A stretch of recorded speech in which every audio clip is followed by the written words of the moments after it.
पूरा कर लेते हाँ हैं। जी, हाँ हाँ जी। तो आज ये जो प्रकरण आरंभ हो रहा है, ये प्रकरण जो आरंभ हुआ छठे ब्राह्मण में, गुरु शिष्य परंपरा का यहाँ पर कथन किया गया। चूंकि अभी हम मधु विद्या का अध्ययन कर रहे थे, मधु विद्या दध्यंग अथर्वण ऋषि ने कही,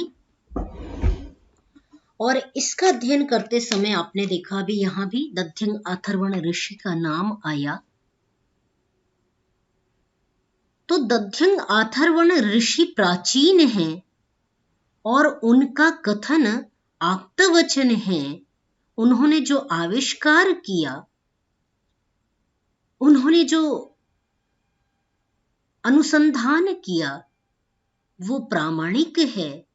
इस कथन को सिद्ध करने के लिए इसके साथ में ही मधु विद्या को बताने वाले जो दध्यंग अथर्वण हैं, उनकी स्थिति को बताने के लिए जितना वंश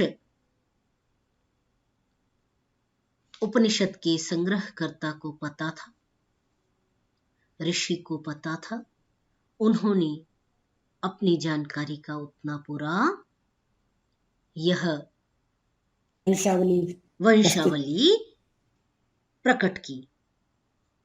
इस वंशावली में कुछ छूट भी गए होंगे, अथवा क्योंकि उपनिषद काफी परवर्ती ग्रंथ है, उसमें बहुत बीच में ऋषि मुनि हुए, परंतु जितना ऋषि ने संकलन किया है उसको उन्होंने प्रारंभ के साथ जोड़ा है। परमेष्ठी प्रजापति से लेकर के स्वयंभू ब्रह्म तक मैंने बिल्कुल आरंभ से स्वीकार किया। तो अब हम जो चल रहे हैं वो सबसे पीछे से आरंभ कर रहे हैं और सबसे प्रथम पर सबसे लास्ट में पहुंचेंगे, है ना। तो ये वंशावली को एक बार देख लेते हैं। और जो कहते हैं कि हम इतिहास हमारा गडरियों का है, या हमारा इतिहास बंदरों का है, या कहते हैं उत्तर वैदिक काल और पूर्व वैदिक काल, है ना, वहां कुछ था ही नहीं। तो उनके लिए हड़प्पा सभ्यता से भी पहले जो कहते हैं स्थितियां थी कि कुछ नहीं था, उनके लिए ये जवाब है, ये उत्तर है कि इतनी बड़ी वंश परंपरा इतिहास यहाँ पर उपनिषद में व्याख्यात है। कुछ और भी इतिहास से जुड़े पहले अंश हमने उपनिषद में देखे हैं, कुछ कथानक देखे हैं, कुछ परंपराएं देखी हैं। उन्हीं परंपराओं में इसका भी चिंतन हम कर रहे हैं।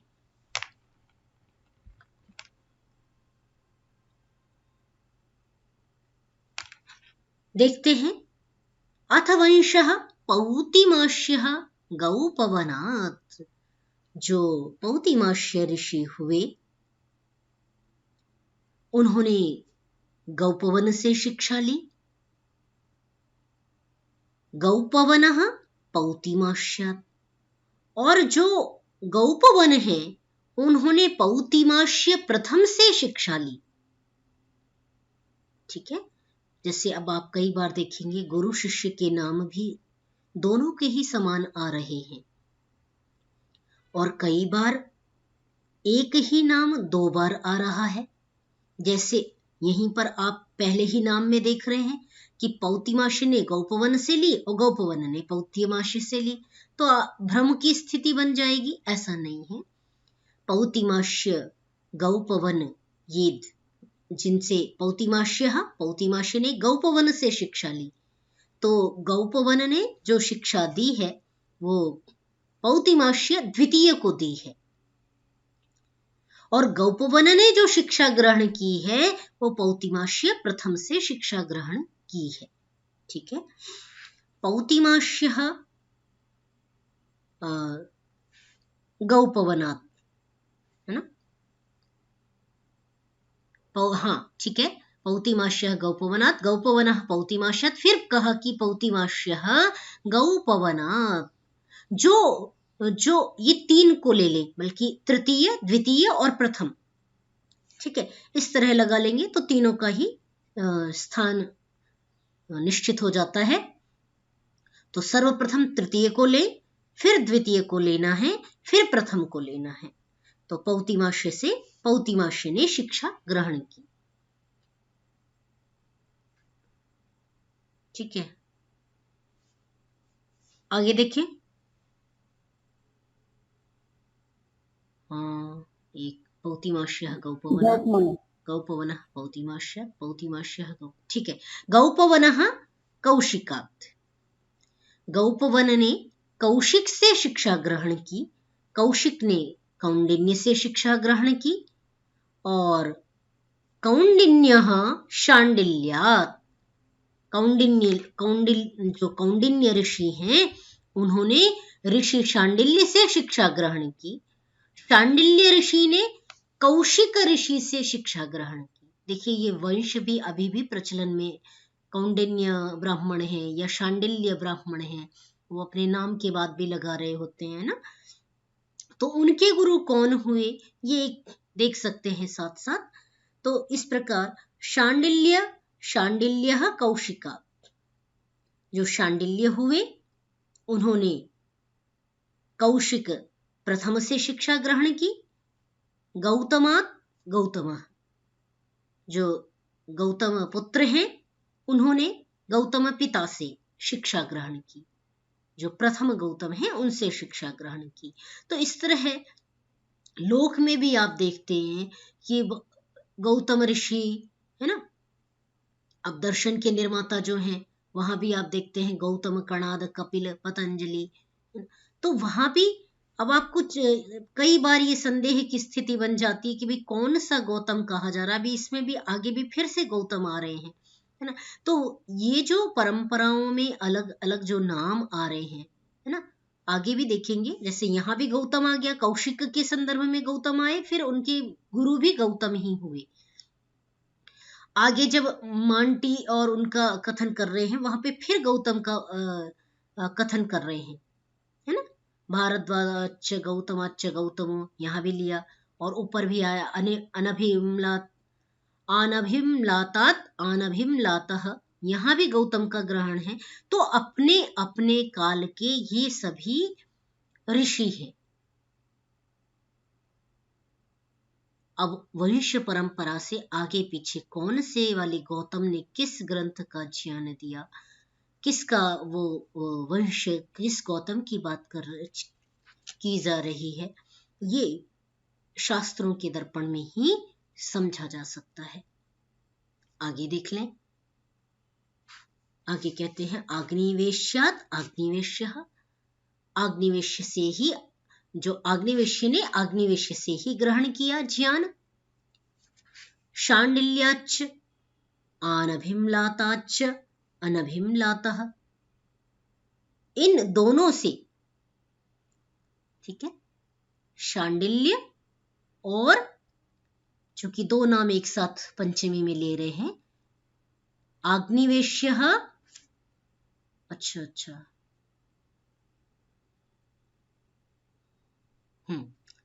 आग्निवेश्यः शांडिल्यात् अनभिमलाताच्च, जो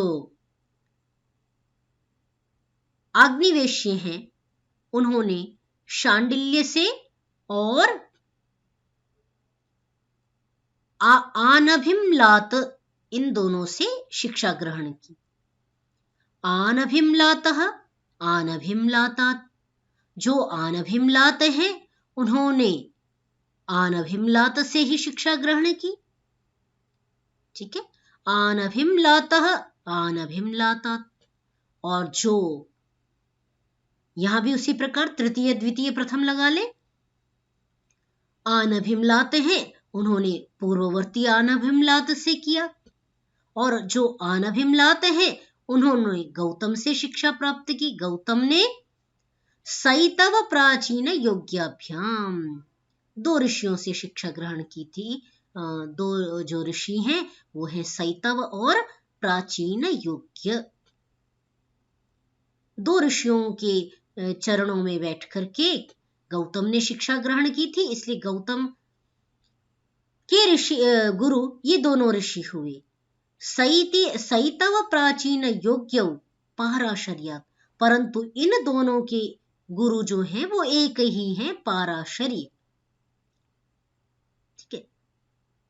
और पाराशर्यः भारद्वाजात्, महाभारत काल में भी पाराशर का उल्लेख आता है सत्यवती के संदर्भ में, है ना। यहाँ ये जो पाराशर्य कहे जा रहे हैं वो प्राचीन है, और पाराशर्य और पाराशर थोड़ा भेद भी है। देखिए, तो ये जो है वो पाराशर्य पाराशरी से ग्रहण किया, ऐसा कहा। अब हाँ, पाराशर्यः भारद्वाजात्, पाराशर्य ने भारद्वाज ऋषि से ग्रहण किया।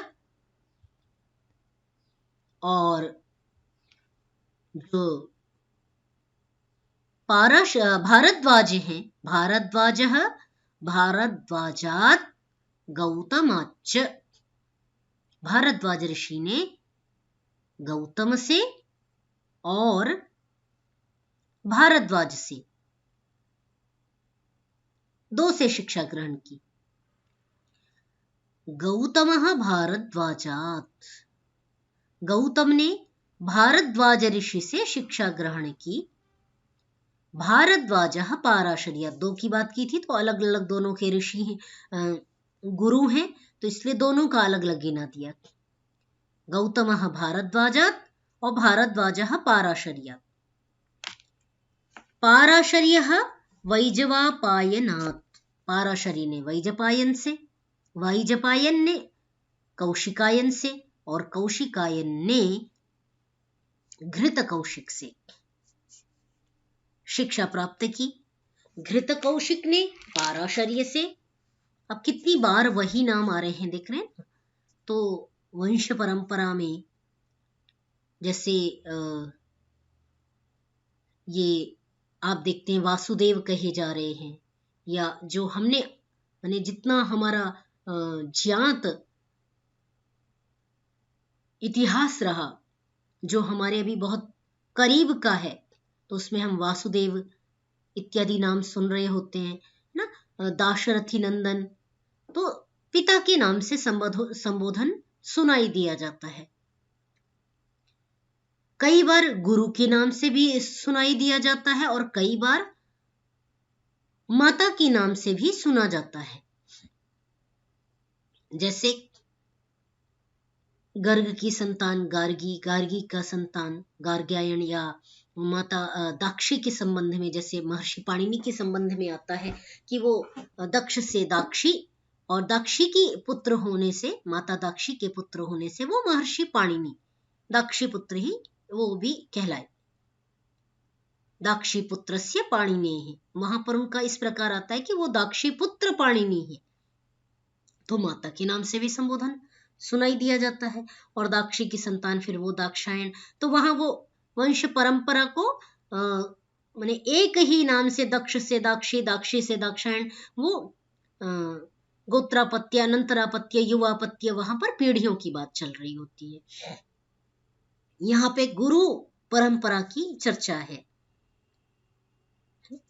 तो इस प्रकार नामों का जो आख्यान चल रहा है वो ये सभी गुरु परंपराएं गुरु के नाम से भी हो सकती हैं, या अलग अलग ये नाम हैं। जैसे गौतम का बहुत बार आ रहा है, भारद्वाज का आ रहा है, बार बार बार पाराशरी का आ रहा है।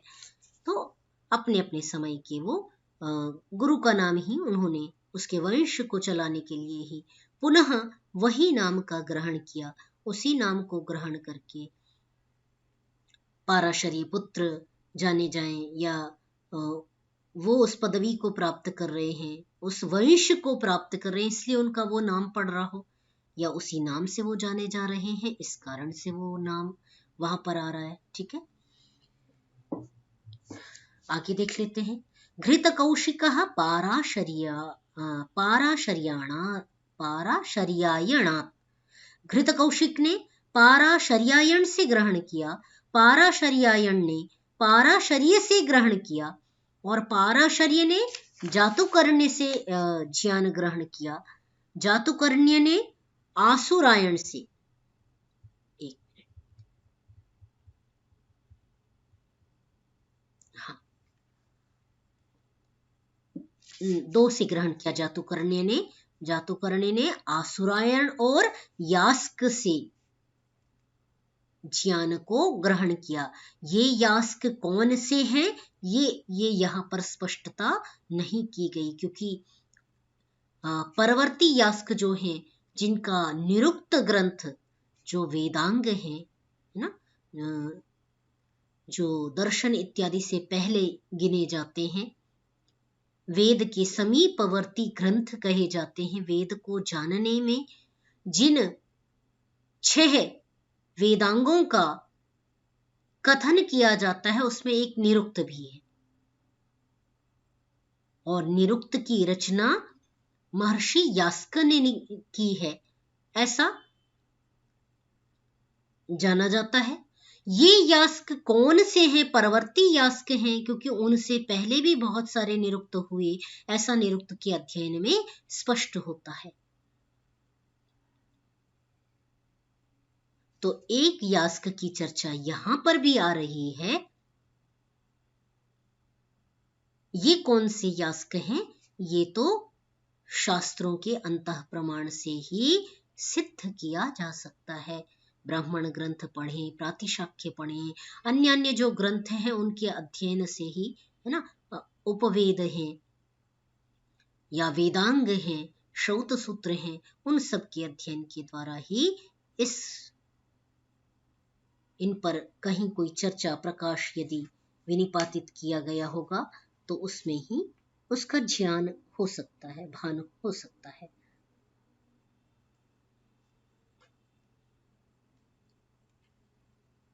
ठीक है, तो आगे कहते हैं कि जातुकर्णी ने आसुरायण और यास्क से प्राप्त किया, आसुरायण ने त्रैवणी से प्राप्त किया, त्रैवणी ने औपजंधनी से प्राप्त किया, औपजंधनी ने आसुरी से ज्ञान को प्राप्त किया, आसुरी ने भारद्वाज से प्राप्त किया, भारद्वाज ऋषि ने आत्रेय से प्राप्त किया, है ना। बड़े ध्यान से देखिए कि जो किसी यदि आप वंश को मानते हैं कि भाई हम तो भारद्वाज ब्राह्मण हैं या हम आत्रेयी ब्राह्मण हैं, तो देख सकते हैं उनकी भी गुरुओं के विषय में यहाँ पे चर्चा चल रही है। तो बड़ा अच्छा प्रसंग है ये। आत्रेय ने मष्टि से ग्रहण किया, नहीं मांटी, हाँ मांटी से प्राप्त किया जी, और मांटी ने गौतम से प्राप्त किया, गौतमात् फिर आ गया, और गौतम जो प्रथम है वो गौतम नहीं, गौतम द्वितीय है वो गौतम प्रथम से, मैंने गौतम पुत्र ने गौतम पिता से ज्ञान को प्राप्त किया, और गौतम को किसने दिया? तो वात्स्य ने दिया, वात्स्य को शांडिल्य ने दिया, पुनः शांडिल्य नाम आ गया, जबकि पहले काफी पहले भी इस परंपरा में शांडिल्य हैं। और एक एक ऋषि की जीवन की कल्पना की जाए तो एक एक ऋषि का जीवन कितना है, उसके बाद दूसरी तीसरी ये जो परंपराएं हैं उसका ये कथन किया जा रहा है। शांडिल्य ने कैशोर्य से प्राप्त किया, कैशोर्य काव्य से प्राप्त किया, कैशोर्य काव्य एक ऋषि हुए, कैशोर्य काव्य ने कुमार हरित से प्राप्त किया, कुमार हरित ने गालव से प्राप्त किया। गालव ऋषि का पाणिनि व्याकरण में भी कथन आता है। गालव ने विदर्भी कौंडिन्य से प्राप्त किया, विदर्भी कौंडिन्य ने वत्सनपात वाभ्रव से ज्ञान प्राप्त किया, वत्सनपात वाभ्रव ने पथः सौभरात् पथिन सौभर से ज्ञान प्राप्त किया, और पथिन सौभर को अयास्यात आंगिरसात, अयास्य आंगिरस से ज्ञान प्राप्त हुआ। अयास्य आंगिरस को ज्ञान देने वाले आभूति त्वाष्ट्र हैं, है ना। आभूति त्वाष्ट्र के गुरु विश्वरूप त्वाष्ट्र हैं, और विश्वरूप त्वाष्ट्र से भी पहले अश्विभ्याम, अश्वी कुमार हुए, अश्वी कुमारों ने ज्ञान दिया, और अश्वी कुमारों से भी प्राचीन जो ऋषि हुए वो दधीच अथर्वण, जिसकी हम दध्यंग अथर्वण की बात जो हमने इस दध्यंग अथर्वण, हाँ, तो दधीच यहाँ चूंकि वो बार बार पंचमी में कर रहे हैं ना प्रयोग, इसलिए वो पंचमी में दधीच बन गया दध्यंग का। दध्यंग दध्यंचौ दध्यंचः दध्यंचम दध्यंचौ दधीचः, दधीचा, और पंचमी में जाकर के बन जाएगा दधीचः। तो इसलिए प्रत्यंग की तरह चलेंगे रूप, तो इसलिए यहाँ पर दधीचा पद प्रयोग हो गया। बल्कि क्या कह रहे हैं, अश्वी ऋषियों ने, जो अश्वी कुमार थे, उन्होंने इस ज्ञान को दधीची से प्राप्त किया था। वो मधु विद्या भी जो हमने चर्चा की थी, वो अश्वी कुमारों को आचार्य ने, दध्यंग आचार्य ने प्रदान की थी। ये चर्चा हम पहले कर आए हैं, और उसी प्रकरण को भी यहाँ भी कह रहे हैं। तो कह रहे हैं कि इतने प्राचीन है दध्यंग अथर्वण, और कहा कि दध्यंग अथर्वण के गुरु कौन थे, तो वो कह रहे हैं कि अथर्वण दैवात, दध्यंग अथर्वा के जो गुरु हैं वो दैव हैं। अथर्वा दैव है, और अथर्वा दैव के गुरु कौन है, मृत्यु प्राध्वंसन है। मृत्यु प्राध्वंसन ने अथर्वा दैव को ज्ञान दिया। मृत्यु प्राध्वंसन प्रध्वंसना, मृत्यु प्राध्वंसन के गुरु प्रध्वंसन हुए, और प्रध्वंसन के जो गुरु हुए वो एकर्षी हुए। एकर्षी के भी गुरु जो हुए वो विप्रचिति हुए। विप्रचिति के गुरु व्यष्टि हुए। व्यष्टि के गुरु सनारु हुए, और सनारु के गुरु जो हैं वो सनातनात् माने सनातन हुए। सनातन नाम के भी ऋषि हुए हैं, है ना। कितनी अच्छी बात एक पता चल रही है कि जो सनातन शब्द भी हम प्रयोग करते हैं, माना कि अत्यंत प्राचीन के लिए हम सनातन शब्द का प्रयोग करते हैं, परंतु सनातन नामक ऋषि का भी इस विद्या को हम तक पहुंचाने में बहुत बड़ा योगदान है। इसलिए सनातन शब्द जो हम प्रयोग करते हैं उसमें सनातन ऋषि को भी हम स्मरण कर सकते हैं। तो सनारु ने सनातन ऋषि से वो ज्ञान प्राप्त किया, सनातन ने सनग से प्राप्त किया, और सनग ने परमेष्ठी प्रजापति से उस ज्ञान को प्राप्त किया। परमेष्ठी प्रजापति के पास जो ज्ञान आया वो कहाँ से आया, कहा ब्रह्मणः, ब्रह्मा के पास से आया, है ना। तो जो चतुर्मुख ब्रह्मा कहे जाते हैं वो चारों वेदों के ज्ञाता ब्रह्मा हैं, और चारों वेदों के ज्ञाता जो ब्रह्मा है उन्होंने विद्या कहाँ से प्राप्त की, वो भी भगवान नहीं कहलाए। भगवान कोई नहीं कहलाए। इसलिए यदि हम भगवान शिव के बारे में यदि भ्रम करते हैं, भगवान श्री कृष्ण के बारे में भ्रम रखते हैं, भगवान श्री राम के बारे में भ्रम रखते हैं, तो उस भ्रम को हमें दूर कर देना चाहिए, ठीक है ना। तो जो ब्रह्मा है उन्होंने उस ज्ञान को कहां से प्राप्त किया, तो कहा स्वयंभू ब्रह्मणे। स्वयंभू जो ब्रह्म है उस ब्रह्म सत्ता से उन्होंने, ब्रह्मा ने ज्ञान प्राप्त किया था, है ना। और जो चार ऋषियों ने जो ज्ञान प्राप्त किया था वो उनके ज्ञान गुहा में विद्यमान था। उस ज्ञान गुहा से, या वो चार जो दैवीय शक्तियां हैं उनसे, कई बार यहाँ पर ये जो अग्नि वायु आदित्य अंगिरा है, ये चारों दैवीय शक्तियां प्रतीत होती हैं। उन दैवीय शक्तियों से ब्रह्मा ने उस ज्ञान को प्राप्त किया और उसको आगे आगे सभी लोगों के लिए, सभी ऋषि महर्षियों के लिए प्रदान किया। जैसा कि निरुक्त में कथन आता है, साक्षात कृत ब्रह्माणो ऋषयो बभूवुः ते अवरे असाक्षात्कृत धर्मभ्यः उपदेशेन मंत्रान् संप्रादुः उपदेशाय ग्लायन्तो अवरे बिल्व ग्रहणाय इमं ग्रंथम समामनास्यशुः। ऐसा करके बहुत सारा कथन प्राप्त होता है कि जो साक्षात्कृत धर्मा थे उस वेद ज्ञान की। तो यहाँ पर जो ब्रह्मा से जो साक्षात जिन्होंने ज्ञान प्राप्त किया ना, ब्रह्म से, स्वयंभू ब्रह्म से, वो ब्रह्मा है। और उनसे जो असाक्षात्कृत धर्मा है, जिन्होंने वेद का साक्षात्कार नहीं किया। न्यूटन की कहानी जो साक्षात्कार की आप सुनते ना, वो कथानक बहुत परवर्ती है और वो भी चोरी है, क्योंकि उससे पहले गुरुत्वाकर्षण का ज्ञान शास्त्र में विद्यमान है, एक नहीं बहुत सारे प्रमाणों के साथ। यदि अभी समय मिला तो इस पर हम अभी एक लेख के लिए काम कर रहे हैं और उस पर लिखेंगे। तो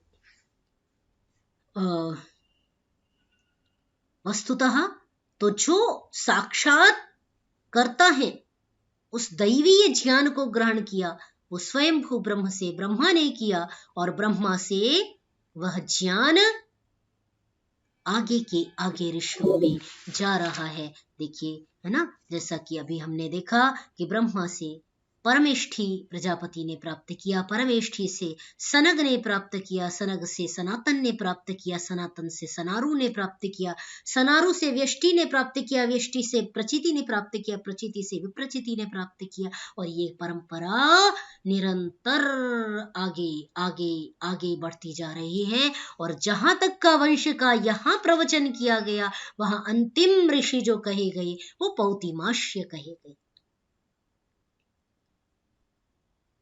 जितने ज्ञात ऋषि हैं, उन ज्ञात ऋषियों में अंतिम ऋषि उपनिषद की परंपरा में पौतिमाश्य कहे गए। अब इनके तो नाम हम दूर दूर तक नहीं जानते। इनका जो योगदान है इस धराधाम में, उनके ग्रंथ भी विलुप्त हो गए हैं। ऐसा नहीं है कि उनके पास ऊहा नहीं होगी, उनके पास अनुसंधान करने की शक्ति नहीं होगी, ऐसा नहीं है। अनुसंधान किया, उन्होंने शास्त्र रचे और ऋषि परंपरा से एक से दूसरे के पास, दूसरे से तीसरे के पास वो विद्या हम तक आई। यही है पितरों का तर्पण, यही है श्राद्ध जो हमें करना चाहिए।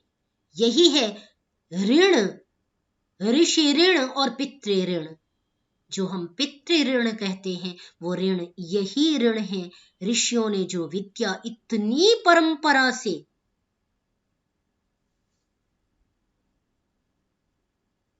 इतनी लंबी परंपरा से हम तक पहुंचाई, उस विद्या को सुरक्षित हम रख सकें, हम अपने आगे वालों को भी दे सकें। ऋषियों के ज्ञान को तो सुरक्षित करके आगे बढ़ाना ही है। आप भी उसमें क्या योगदान दे सकते हैं, अनुसंधान कर सकते हैं, वो भी समाज को देना है। ये दोनों ही उपदेश आज की इस वंश परंपरा से ध्वनित हो रहे हैं। यहाँ पर आपका कोई कथन, आपका विचार हो तो शेयर कर लीजिए। आज हमारी शशि जी नहीं जोड़ी, वो भी बहुत अच्छा व्याख्यान करती हैं। आप में से भी जो साथी रखना चाहें अवश्य रखें। वंदना जी कुछ कह रहे थे क्या? बीच में हैंड राइज था आपका, हैंड रेज था।